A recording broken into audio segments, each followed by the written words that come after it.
রাসূলুল্লাহ সাল্লাল্লাহু আলাইহি সাল্লামের সাথে অলৌকিক ঘটনা ঘটেছে ওই সমস্ত দিনকে আমরা স্মরণ করতাম না, স্মরণ করতাম। আজকে আমাদের মধ্যে ওইগুলাকে বেদাত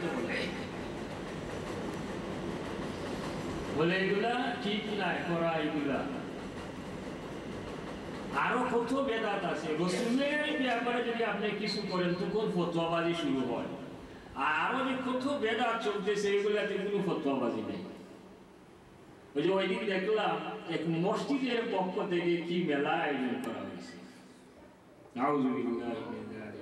সেখানে হিন্দু, মুসলিম, খ্রিস্টান, জুস মানে যত ধর্মের মহিলা আছে সবাই এখানে আছে। তারা চাঁদা করে ওদেরকে কি খাওয়াইতেছে নাকি করতে, ওটা কি জায়েজ আছে? পুরুষ, মহিলা, আরো তো ন্যাংটা মহিলারা সবাই একসাথে আবার বড় বড় বক্তব্য দিতেছে, বড় বড় হুজুররা ওখানে মাইকে বক্তব্য দিতেছে। এটা বেদাত হয় না।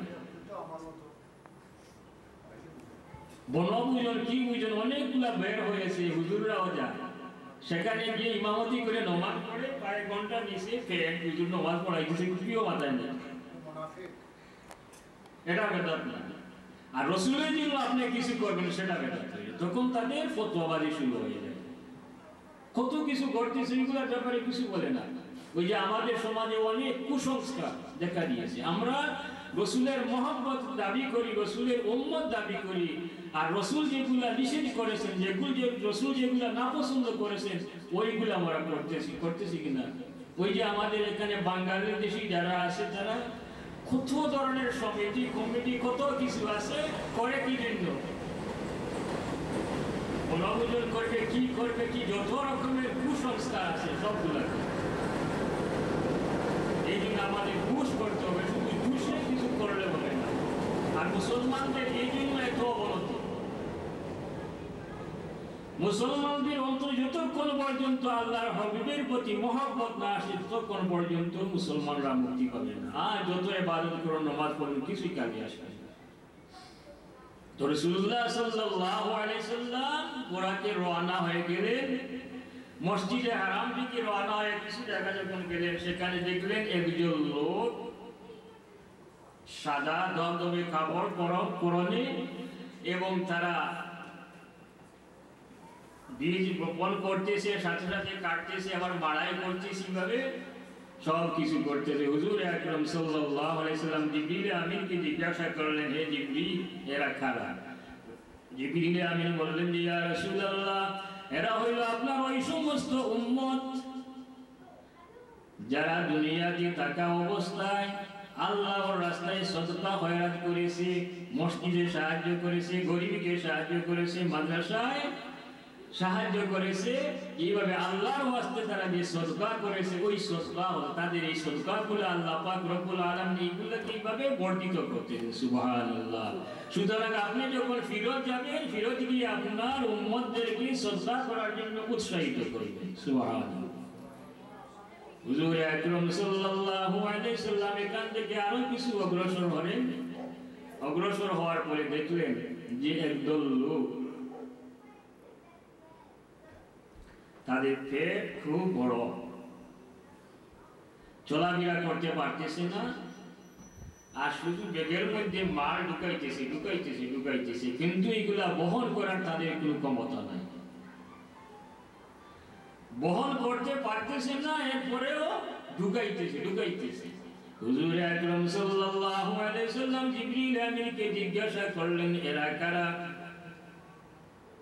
জিবরিল আমিন জবাব দিলেন, এরা হলো এই সমস্ত মানুষ যারা দুনিয়াতে থাকা অবস্থায় পরের সম্পদ আত্মসাৎ করত। আছে না অনেক মানুষ অন্যের সম্পদ আত্মসাৎ করে, অন্যের হক আত্মসাৎ করে নেয়। এটা কত বড় গুনাহ! এটা কি সাধারণ গুনাহ? এইটা বহুত বড় গুনাহ, হক আত্মসাৎ করা। কারো হক আত্মসাৎ করা যাবে না। যদি কেউ কারো হক আত্মসাৎ করে, কাল কিয়ামতের দিন তার জাহান্নাম ছাড়া তার কোনো উপায় নাই। কিন্তু আমাদের মধ্যে এগুলো যা পাই তা খাই, হালাল হোক হারাম হোক, যা পাবো সব খাবো। এটা কি ঠিক? বড় হোক আর ছোট হোক, মন্ত্রী হোক আর মিনিস্টার হোক আর মেম্বার হোক আর চেয়ারম্যান হোক আর গ্রামের মোড়ল হোক, সবাই শুধু খাইতে চায়। এটা হালাল খাইতেছে না হারাম খাইতেছে? ওইগুলা থেকে ভয়ঙ্কর শাস্তি দেওয়া হইতেছে। জিবরিল আমিনকে জিজ্ঞাসা করলেন, জিবরিল আমিন বললেন যে দুনিয়াতে থাকা অবস্থায় অন্যের সম্পদ আত্মসাৎ করেছিল, এই জন্য তাদেরকে শাস্তি দেওয়া হইতেছে।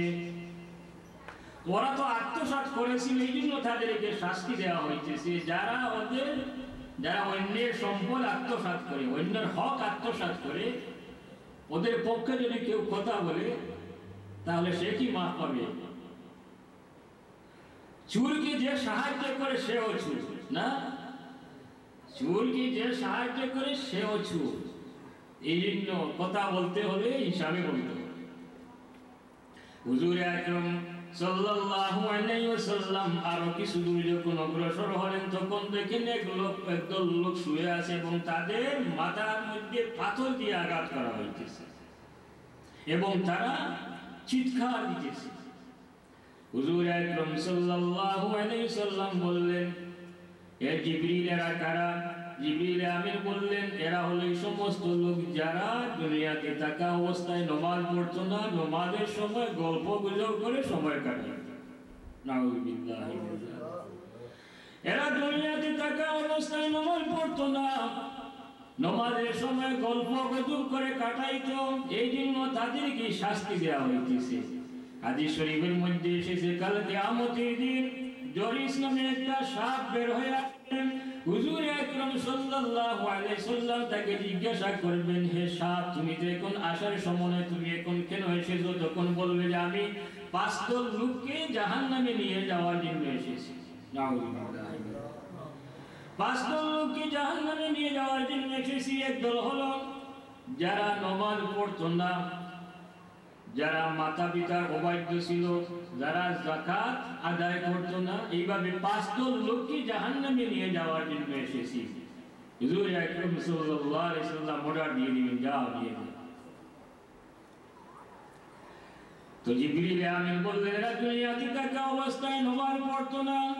এই যে মেরাজের রাত, এই রাতে তো আল্লাহ পাক রব্বুল আলামিন বড় নিয়ামত নামাজ দান করেছিলেন না? হুজুর আকরাম সাল্লাল্লাহু আলাইহি ওয়াসাল্লাম আরশে আজিমে গিয়ে মেরাজ করেছেন, আর তার উম্মতের মেরাজ নামাজের মধ্যে হয়ে যায়, হয় না? as-salatu mi'rajul mu'minin, মুমিনের মেরাজ হইল নামাজ। এই মেরাজের রাতে আল্লাহ পাক রব্বুল আলামিন হুজুর আকরাম সাল্লাল্লাহু আলাইহি ওয়াসাল্লামকে তোহফা হিসেবে নামাজ দান করেছেন। অথচ আমরা এই নামাজ নিয়ে আমরা গাফিল।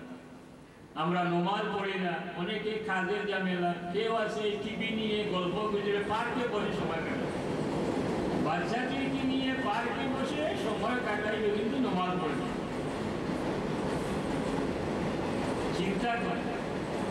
চিন্তা করেন আমার জীবন কতটুকু বাকি আছে, আমার তো একটা মুহূর্তেরও আশা না। আমি কোন আশায় আমি ঘুমের মধ্যে পড়ে আসি। এখন যদি আমার মৃত্যু হয়ে যায় তাহলে আমার কি দশা হবে, আমার কি উপায় হবে? যখনই আমাকে কবরের মধ্যে রাখা হবে, তখন থেকে আমার হিসাব নিকাশ শুরু হয়ে যাবে, না শুরু হবে না? যখনই কবরের মধ্যে রাখা হবে তখন থেকে আমার হিসাব শুরু হয়ে যাবে। যদি আমি হিসাব দিতে না পারি তাহলে আমার কোনো উপায় নাই। হুজুর আকরাম সাল্লাল্লাহু আলাইহি ওয়াসাল্লামকে সাহাবায়ে কেরাম জিজ্ঞাসা করেন, ইয়া রাসূলুল্লাহ, কবরের মধ্যে নেকির মন্দিরের পূর্বে কোন ফেরেশতা আসে? হুজুর আকরাম সাল্লাল্লাহু আলাইহি ওয়াসাল্লাম বলেন, নেকির মন্দিরের পূর্বে আরেকজন ফেরেশতা আসেন, তার নাম হলো রুম্মান। ওই ফেরেশতা এসে তাকে বসা, বলেন তুমি যা আমল করেছো সব লিখো, তোমার নেক আমল এবং বদ আমল যা তুমি করেছো সবগুলা লিখো। যখন ওই ব্যক্তি জবাব দিবে যে আমি যে লিখবো, আমার কাছে তো কলম নাই, আমার কাছে খালি নাই, দোয়াত নাই, কাগজ নাই, কিছুই নেই, আমি কিভাবে লিখবো? ওই ফেরেশতা বলবে, তোমার মুখের লব হলো খালি, আর তোমার আঙ্গুল হলো কলম, আর তোমার কাফন, ওই কাফন হলো তোমার কাগজ। লেখা শুরু করো, ওই ব্যক্তি লেখা শুরু করো।